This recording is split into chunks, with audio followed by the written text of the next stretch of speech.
Hi అండి, నమస్తే. నేను మీ Sonia. Welcome back to our channel smart Soni Shiva. ఈరోజు మన వీడియోలో ఈ వినాయక చవితికి ఈజీగా చేసుకునే విధంగా ప్రసాదం మోదక్ రెసిపీని అయితే చూపించబోతున్నాను. జనరల్గా మోదకలు చేయాలంటే చాలా పెద్ద ప్రాసెస్ అని ఫీల్ అవుతూ ఉంటాం కదా, అలాగే టైం కూడా చాలా పడుతుంది. అలా కాకుండా ఈ వీడియోలో నేను చాలా సింపుల్గా ఈజీగా 10 నిమిషాల్లో ఎలా చేసుకోవాలో చూపించబోతున్నాను. ఎవరైనా ఈజీగా చేసేయచ్చు. వీడియోని స్కిప్ చేయకుండా చూసేయండి. మన ఛానల్ని ఫస్ట్ టైం చూస్తుంటే సబ్స్క్రైబ్ చేయండి. ముందుగా స్టవ్ మీద బాండి గిన్నె తీసుకొని అందులోకి 1 టేబుల్ స్పూన్ దాకా నెయ్యి వేసుకోవాలి. నెయ్యి వేసుకున్న తర్వాత 1 టేబుల్ స్పూన్ దాకా ఎండు కొబ్బరిని చక్కగా ఇలా తురుముకొని కానీ లేదా చిన్నగా స్లైసెస్లా కట్ చేసుకొని కానీ వేసుకొని వాటిల్ని కొంచెం ఫ్రై చేసుకోవాలి. ఒక అర నిమిషం పాటు ఫ్రై అయిన తర్వాత ఇందులోకి 1 కప్పు బొంబాయి రవ్వనైతే వేసుకోవాలి. బొంబాయి రవ్వ కూడా వేసుకున్న తర్వాత ఈ నెయ్యిలో బొంబాయి రవ్వను కూడా చక్కగా ఫ్రై చేసుకోవాలి. ఇది ఫ్రై అవ్వడానికి కనీసం 1 నిమిషం పాటు పడుతుందండి. సిమ్లో పెట్టుకొని ఫ్రై చేసుకోవాలి. కమ్మటి వాసన వస్తుందన్నమాట. మనకి ఫ్రై అయితే చక్కగా మంచి స్మెల్ వస్తుందన్నమాట. ఇది ఇలా కొంచెం వేగిపోయిన తర్వాత ఇప్పుడు ఇందులోకి సన్నగా చాప్ చేసుకున్న ఒక 1 టేబుల్ స్పూన్ దాకా డ్రై ఫ్రూట్స్ని అయితే వేసుకోవాలి. నేను ఇక్కడ బాదం పప్పు, జీడిపప్పు, పిస్తా పప్పును అయితే వేసుకుంటున్నాను. వీటిల్ని నేను చాపర్లో వేసుకొని చాప్ చేసుకున్నాను అనమాట.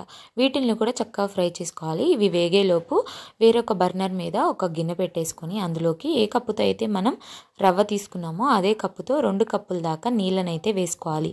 ఇక్కడ మెజర్మెంట్స్ అన్నీ ఒకే కప్పుతో తీసుకోవాలన్నమాట. ఈ నీళ్ళు బాగా ఇలా బాయిల్ అవుతున్నప్పుడు మనం వేయించుకుంటున్న రవ్వలో అయితే వేసుకోవాలి. చూడండి, మన రవ్వ అయితే చక్కగా వేగిపోయింది కదా. ఇప్పుడు మనం మరిగించుకున్న వేడి నీళ్ళని అయితే ఈ వేయించుకున్న రవ్వలో అయితే వేసేసుకోవాలి.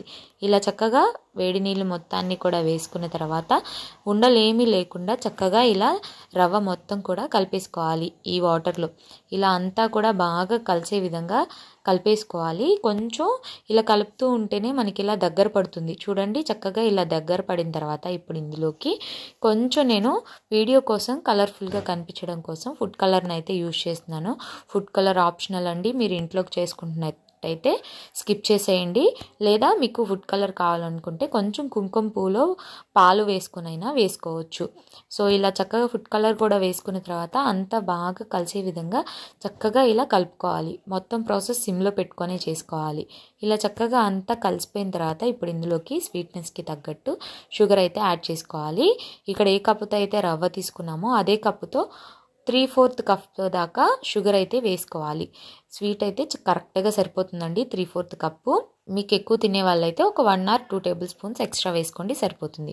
ఇప్పుడు షుగర్ కూడా అంతా కరిగిపోయి చక్కగా ఈ రవ్వ మొత్తాన్ని కూడా అబ్జర్వ్ చేసుకునే విధంగా ఇలా చక్కగా కలుపుకుంటూ దగ్గరికి అయ్యేంత వరకు ఇలా కలుపుకోవాలి. చూడండి, చక్కగా మనకి షుగర్ అనేది మెల్ట్ అయ్యి కొంచెం మనకి కన్సిస్టెన్సీ అనేది లూజ్గా వస్తుంది. చక్కగా ఇలా కలుపుకుంటూ ఉడికించుకుంటే చక్కగా ఇలా దగ్గరగా అవుతుందన్నమాట. ఇప్పుడు ఇందులోకి ఫ్లేవర్ కోసం ఒక 1/2 టీ స్పూన్ దాకా ఇలాచీ పౌడర్, అలాగే ఇంకొక 1 టేబుల్ స్పూన్ దాకా నెయ్యి కూడా వేసుకొని చక్కగా ఈ 2 మొత్తం కూడా ఈ మన రవ్వ మిశ్రమంలో కలిసే విధంగా చక్కగా ఇలా కలిపేసుకోవాలి. ఇలా అంతా చక్కగా కలిపేసుకున్న తర్వాత స్టవ్ ఆఫ్ చేసుకొని ఈ మిశ్రమాన్ని పక్కన పెట్టుకోవాలి. కొంచెం చల్లారనివ్వాలన్నమాట. అంటే మనం పట్టుకునే విధంగా గోరువెచ్చగా అయ్యే విధంగా చల్లారనివ్వాలి. చూడండి, కొంచెం గోరువెచ్చగా అయిన తర్వాత చూపిస్తున్నాను. ఇప్పుడు ఇలా మనకి మోదక్ మౌల్స్ అని బయట అయినా దొరుకుతాయి, లేదా ఆన్లైన్లో అయినా ఉంటాయి. నేనైతే ఇక్కడ ప్లాస్టిక్ది యూజ్ చేస్తున్నాను. వీటిల్లో స్టీల్స్ కూడా దొరుకుతాయి అన్నమాట. స్టీల్ కొట్లలో కూడా ఉంటాయి. ఇప్పుడు ఈ మోదక్ మౌల్డ్కి ఇలా కొంచెం నెయ్యిని అయితే అప్లై చేసుకోవాలి. ఇలా నెయ్యి అప్లై చేయడం వల్ల అతుక్కోకుండా ఉంటుంది, అలాగే మనకి షేప్ అనేది బాగా వస్తుందన్నమాట. సో ఇప్పుడు ఇలా నెయ్యి అప్లై చేసుకున్న తర్వాత ఈ మిశ్రమాన్ని కొంచెం తీసుకొని ఇలా ఈ మోదక్ మౌల్డ్లో అయితే పెట్టేసేయాలి. ఇలా పెట్టేసిన తర్వాత నేను వీడియోలో చూపించిన విధంగా ఇలా క్లోజ్ చేసేసుకొని గట్టిగా ప్రెస్ చేసుకోవాలి. గట్టిగా ప్రెస్ చేసుకున్న తర్వాత ఇలా కొంచెం సైడ్స్న ఎక్స్ట్రా అనేది వస్తుంది. దాన్ని తీసేస్తూ ఇలా అడుగు భాగాన్ని కూడా కొంచెం ప్రెస్ చేయాలి. ఇలా ప్రెస్ చేయడం వల్ల మనకి మోదక్ షేప్ అనేది కరెక్ట్గా వస్తుందన్నమాట. ఇలా ప్రెస్ చేసి సైడ్స్ నున్న ఎడ్జెస్ నున్న మొత్తం కూడా తీసేసుకొని ఇలా చక్కగా గట్టిగా ప్రెస్ చేసి ఓపెన్ చేయడమే. చూడండి, మనకి మోదక్ అనేది రెడీ అయిపోయింది. చూసారా ఎంత పర్ఫెక్ట్గా, ఎంత చక్కగా వచ్చిందో. అలాగే చేయడం కూడా చాలా ఈజీ, కష్టమేమో అనిపించదు. సో చూడండి, చక్కగా పర్ఫెక్ట్గా వచ్చింది కదా. సో నేను మీకు ఇంకొకటి కూడా చూపిస్తాను. చూడండి, ఇలా మోదక్ మౌల్డ్ తీసుకొని ఇందులోకి కొంచెం డ్రై ఫ్రూట్స్ని ఇలా సన్నగా చాప్ చేసుకున్న డ్రై ఫ్రూట్స్ని వేసుకోండి. మీకు ఇష్టమైతే వేసుకున్న తర్వాత ఇలా కొంచెం ఎక్స్ట్రానే పెట్టుకోండి. లోపల స్టఫింగ్ అనేది ఎక్కువ పెట్టుకుంటే మనకి షేప్ అనేది బాగా వస్తుందన్నమాట. ఇలా ముందు చెప్పినట్టే ఎడ్జస్ట్లో ఉన్నదంతా తీసేసుకొని ఇలా అడుగు బాగానే ఇలా ప్రెస్ చేసి చక్కగా ఇలా ఓపెన్ చేస్తే చూడండి మనకి చక్కగా కలర్ఫుల్గా పైన డ్రై ఫ్రూట్స్ కనిపిస్తూ చూడండి, చూడటానికి చాలా బాగుంది కదా. సో చూడండి ఎంత పర్ఫెక్ట్గా వచ్చిందో. మీకు ఇష్టం లేకపోతే డ్రై ఫ్రూట్స్ని స్కిప్ చేయొచ్చు, లేదా వేసుకోవాలనుకుంటే ఇలా కూడా వేసుకోవచ్చు.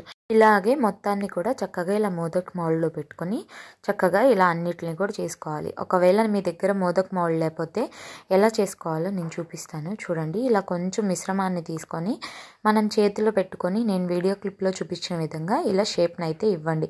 కొంచెం ఇలా రౌండ్గా చేసుకొని కొంచెం పైన ప్రెస్ చేస్తూ ఉంటే మనకి ఇలా కోన్ షేప్ లాగా అయితే వస్తుందన్నమాట. ఇలా చేసుకున్న తర్వాత ఒక ఫోర్క్ కానీ లేదా చాకుని కానీ తీసుకొని నేను వీడియోలో చూపించిన విధంగా ఇలా అక్కడక్కడ ఇలా కొంచెం ప్రెస్ చేస్తే మనకి చక్కగా ఇలా షేప్ అనేది వచ్చేస్తుంది. చూడండి చక్కగా ఇలా షేప్ వచ్చేసింది కదా. ఇలా మోదక్ మౌల్డ్ లేకపోయినా కూడా ఇలా చేసుకోవచ్చు. ఒకవేళ మీకు ఇలా మోదక్ లాగా చేసుకోవాలని లేకపోతే రౌండ్గా చక్కగా లడ్డూ లాగైనా చుట్టుకోవచ్చు. అంతేనండి. చూడండి చక్కగా సింపుల్గా ఈజీగా ఇలా ఒకదాని తర్వాత ఒకటి అన్నిటిని కూడా ఇలా మోదకుల్లా చేసుకొని చక్కగా గణనాథుడికి నైవేద్యంగా పెట్టండి. 10 అంటే 10 నిమిషాల్లో చాలా ఈజీగా చేసేసుకోవచ్చు. ఎవరైనా పర్ఫెక్ట్గా చేస్తారు. ఈ వీడియో చూసాక ఎవరైనా వంట రాని వాళ్ళ సైతం ఈజీగా చేసేయచ్చు అనమాట. చాలా టేస్టీగా ఉంటుంది. చూడటానికే కాదు తినటానికి కూడా చాలా చాలా బాగుంటాయి. తప్పకుండా ఈ వినాయక చవితికి మీరు కూడా సింపుల్గా ఇలా 10 నిమిషాల్లో చక్కగా చేసుకునే ఈ మోదక్ రెసిపీని ట్రై చేయండి. ట్రై చేశాక ఎలా వచ్చాయో మీ ఫీడ్బ్యాక్ని నాతో షేర్ చేసుకోవడం అస్సలు మర్చిపోవద్దు. చూస్తుంటే మీకు కూడా తెలుస్తుంది కదా ఎంత సాఫ్ట్గా ఎంత బాగా వచ్చాయో. సో తప్పకుండా ట్రై చేసేయండి. అలాగే మన ఛానల్లో ఇంకా చాలా ప్రసాదం రెసిపీస్ అయితే ఉన్నాయి. ఒకసారి డిస్క్రిప్షన్ని చెక్ చేయండి ఎవరికైనా ఇంట్రెస్ట్ ఉంటే కనుక. సో ఈ వీడియో అయితే నచ్చిందని అనుకుంటున్నాను. వీడియో కనుక నచ్చితే వీడియోని లైక్ చేయండి, మీ ఫ్రెండ్స్ అండ్ ఫ్యామిలీ రిలేటివ్స్కి షేర్ చేయండి. ఇంకా ఇలాంటి ఎన్నో ఈజీ అండ్ హెల్తీ రెసిపీస్ కోసం స్మార్ట్ సోనీ శివ ఛానల్ని సబ్స్క్రైబ్ చేయండి. ఈ వీడియో అయితే ఇంతే. మరొక మంచి వీడియోతో మళ్ళీ మీ ముందుకు వచ్చేస్తాను. అంతవరకు సెలవు. Bye all.